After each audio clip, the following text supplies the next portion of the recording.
How's your mama?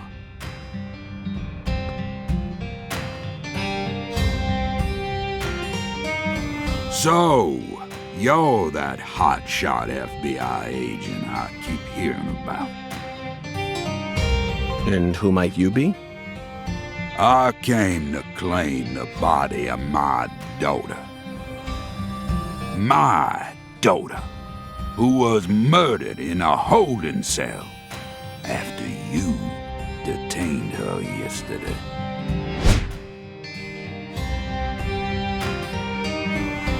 Zach, I wasn't expecting to run into the final boss this early. You must be the head of the Clarkson family, P.J. Clarkson. And you've come to claim the body of Galena Clarkson, whose dismembered corpse was found early this morning. Is that correct? Where did you learn that Galena had been murdered? Zach and I just learned of the news ourselves. This is Lou Corey. And I am P.J. Clarkson. There ain't a single thing I don't know about this town. I see. So then you must also know about the severed roots ritual. I have a question for you, Philip. We suspect that Galena was murdered by someone from the Clarkson family. Have you given that possibility any consideration? Listen up, you FBI piece of shit. You better watch your manners around my pa.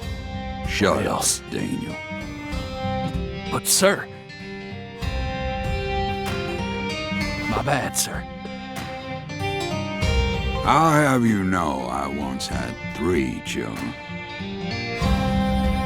But I must not have raised them very well, because my son and my eldest daughter both ran away and never came back to me. The only one who stayed by my side was my second daughter, Galena.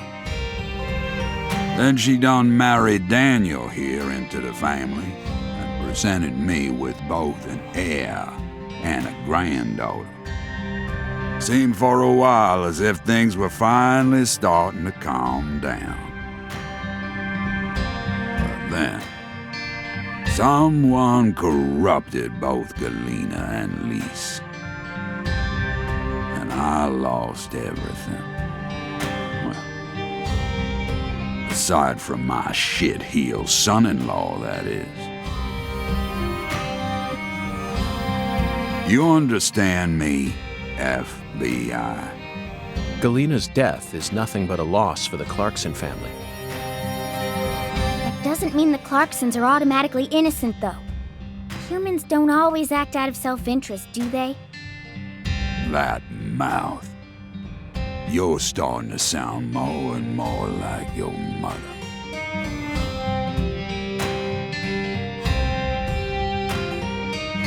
We're leaving, Daniel. What? But my treasure...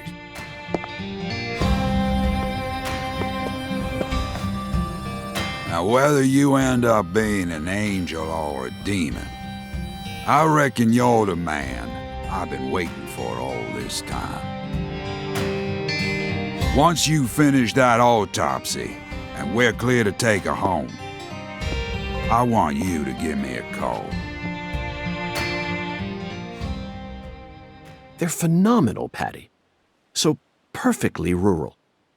Ominous statements, foul-mouthed insults. This town possesses a complicated system of communication that you just can't find in the city. Work-centric emails are so cold and lifeless. This is what true human connections feel like. Connections as visceral as blood itself. So, Agent York, what's next on your agenda?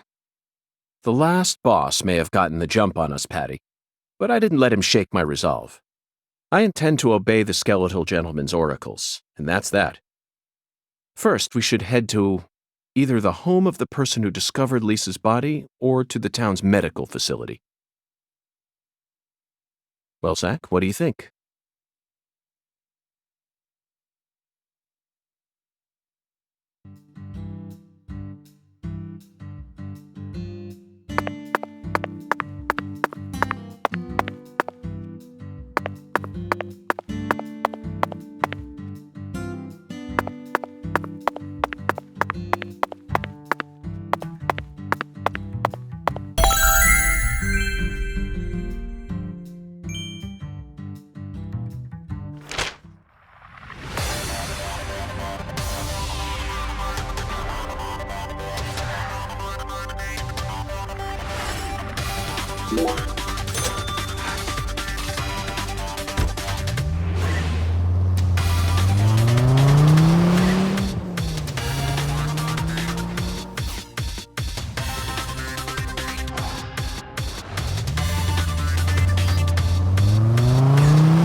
Hey, Agent York.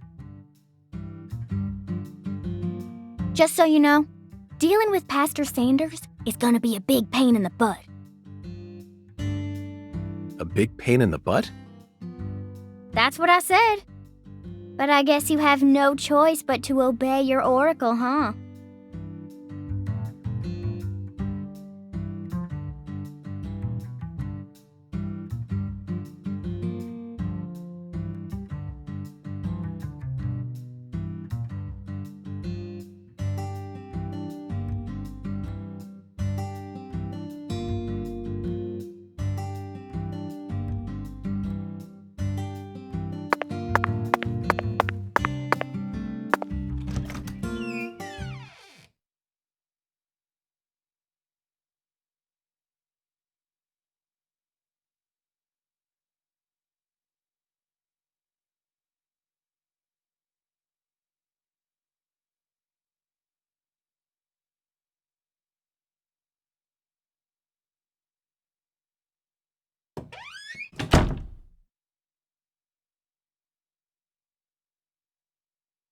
I don't like hospitals. Why not? They soup folks up with medicine, cut 'em up, and then they try and act like they're your friends. Something ain't right about that, you know. It goes against the laws of nature. Plus, this is a church. So you got a pastor, a servant of God, actually playing God with his patients. I think you have a point there, Patty. These days, we can neither determine death nor reproduce without the help of modern medicine. Yeah, our world's become quite an unnatural one. Oh, excuse me. This is Lucare. You need to watch where you're going, or someone might end up tripping you.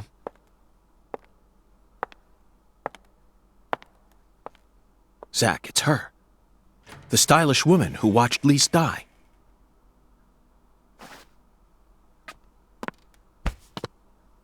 I've been waiting for you, lost lamb.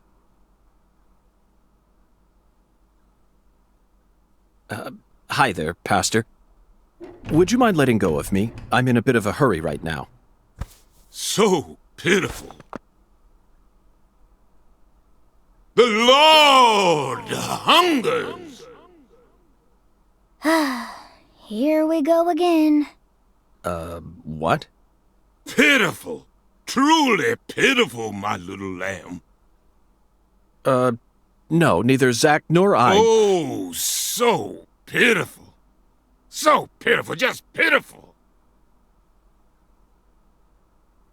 The Lord hungers. 1 can of Spam, 1 can of red beans, and 1 can of spinach.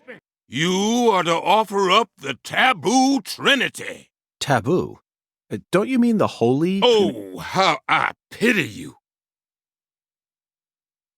Unlike us humans, the Lord never errs. Now, my pitiful agent, bring forth the taboo trinity at once. For it is the will of the Lord our God. See? I told you this was gonna be a pain in the butt. But Zach and I need to go after that stylish woman. Too late now. We need to obey God's will. The Lord hungers! Come on, hurry it up. We need to go. Well, Zach, I don't know what to say. First an oracle, and now an order from God? Maybe this is the trial that will yield the ticket to the goddess. Either way, it looks like we have no choice but to gather the taboo trinity. I guess it just goes to show that small towns are always filled with the bizarre and unpredictable.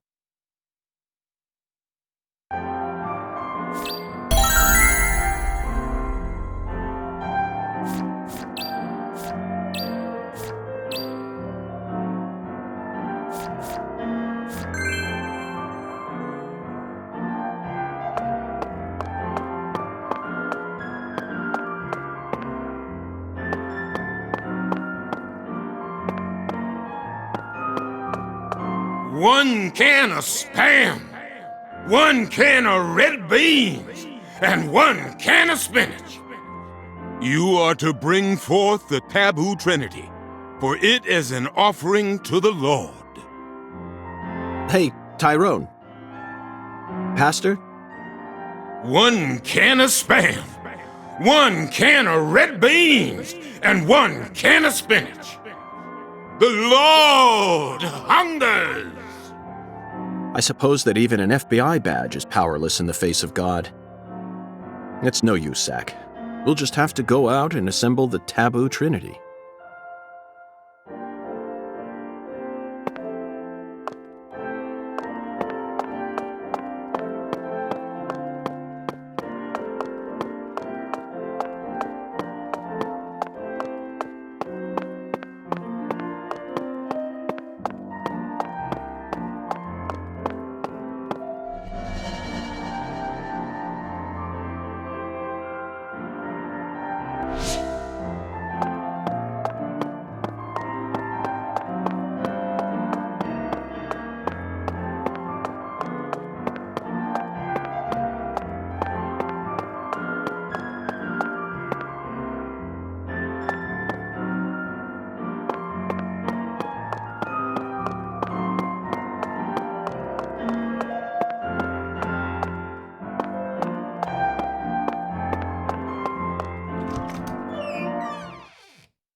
Zach, it appears to be closed.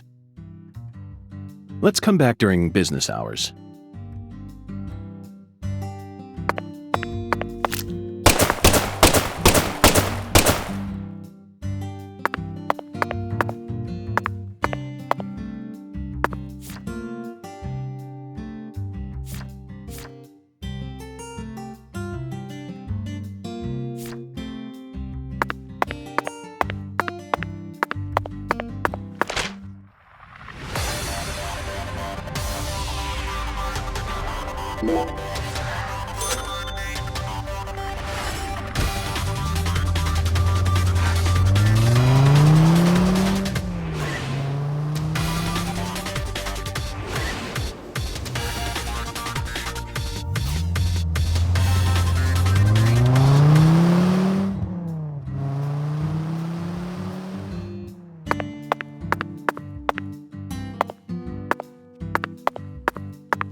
Do you carry any canned goods here?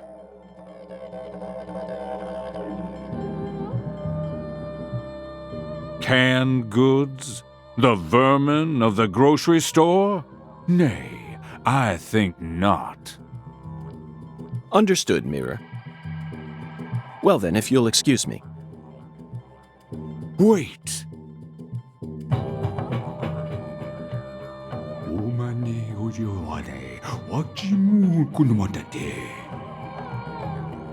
Yes, I can see it. I can see the canned good thou seeketh. How intriguing.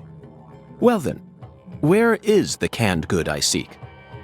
In a place where no man could ever peddle it. I see. In a place where it can't be bought from a person. Got it, Mirror. 'Twas but a trifle. For the Lord hungers, doth he not? Zach, it's in a vending machine. It appears that God wants us to go on a wild goose chase all around town.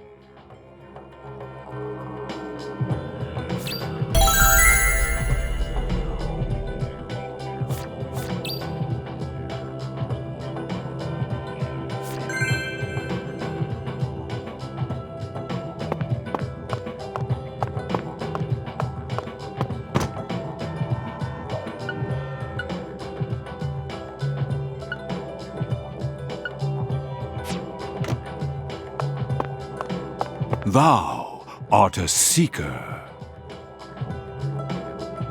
Verily, much shall serve thee well here.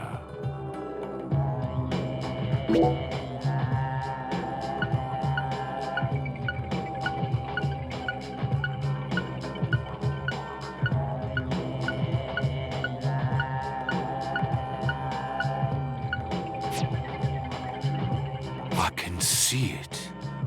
Thy return is imminent, if thou hast discovered the very purpose of my emporium, that is.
So you clearly love TV shows, but what about movies? Movies? We don't even have a movie theater around here, so I can only watch what I manage to catch on TV. Like what? For some reason, the only movie channel we get at home is the sci-fi one, so I just watch a lot of sci-fi.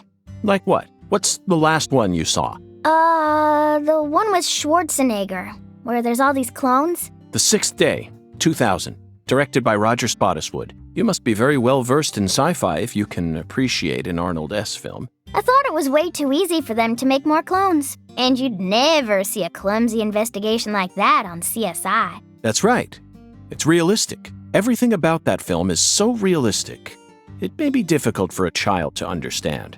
But, Patty, that's not your fault. All of Arnold S.'s films are filled with hyper-realism, you know. On top of that, Roger Spottiswoode is a director who excels in dealing with hardcore subject matter. Turner and Hooch, Stop or My Mom Will Shoot. Each film features one of the toughest tag teams you'll ever find.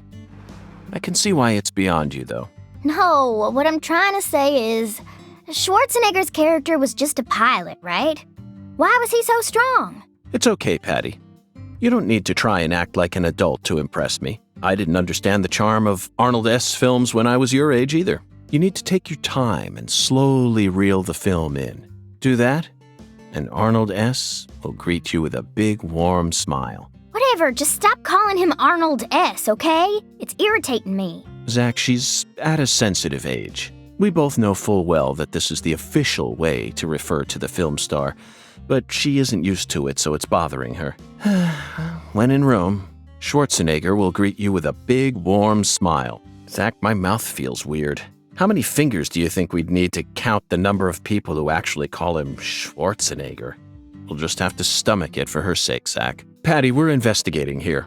I think it's about time we cut the chit-chat and got back to work. What? You're the one who brought it up, and you hardly even let me say anything.